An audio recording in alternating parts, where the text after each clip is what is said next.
Jordan is on his way up, and you guys have beat the Bull Street 3 consecutive years, and you guys have something called the Jordan Rule.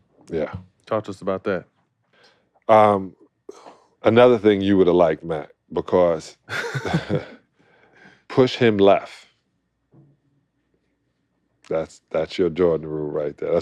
That's all I'm allowed to give away. Mm-hmm.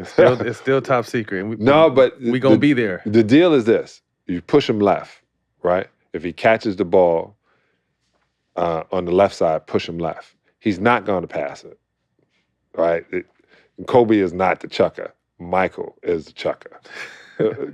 Kobe's shots go in. Michael kept shooting until they went in. But Mike was deadly. So when he caught the ball on the left elbow, push him left. And Joe can do that all day because Joe's 220 pounds.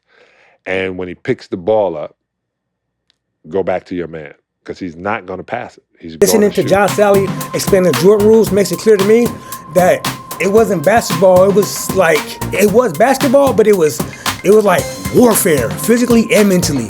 And you had to be tough to beat a team like that because they had a team full of alpha males. And if you wasn't an alpha male mentally and physically, you wasn't going to beat this team. And Jordan, at first, man, he had a bunch of betas on his team until he had to, when they had to draft and build and pick the certain type of players, man, to put around Jordan, man, for those guys to grow together and mature, man, mentally and physically into alphas. He's going to shoot it. And when he comes in the middle, put him on his back. So if he's on the right side, he goes left. That's when he turns his body this way and stick his tongue out, and that's when his ass was on the floor. Right when he went down, right there. As soon as he goes left, as soon as he gets a foot in the paint, foul him. And it's just a regular foul. Yeah. Everybody gets 6. Everybody gets, but no tic-tac fouls. Meaning, for anybody out there, don't reach and pull your hand back. Follow through. Grab him. Right? Foul him, hit him, and you used to be allowed to do that. Used to be allowed to, even if a guard was coming to the lane, there was a big man turned and bumped into you and you hit the ground, ref wouldn't call that. My biggest takeaway from what John Salley just said is Detroit accepted the truth early. Nobody could guard Jordan straight up, so instead of pretending, they created rules. They funneled him left, hit him in the air, made him uncomfortable every possession. That's high-level basketball IQ. Because your ass is not supposed to be in there with a big man. Right. And he's just turning his body. We also knew to go after Scotty. So the other Jordan rule was make Scotty, keep the ball with Scotty. Make everybody else try to beat us. And that's it. When he caught the ball, all eyes was on Michael because he's not going to pass to your man. You don't have to worry about him Magic Johnson by your ear. He ain't passing it. So as soon as he puts the ball down, everybody come. Everybody. And they got you watching on film. They would stop, hey, what's the rule? When he comes... Hey, when you hear these details, it makes Jordan's dominance hit even harder. Because he just didn't beat teams, man. He survived systems designed to break him. Once he got past Detroit, the league had no answer. Everybody comes. He's not passing it to your man. And if you watch, Michael would put the ball every which way, not to give it to one of his his teammates. Pass it. That's it.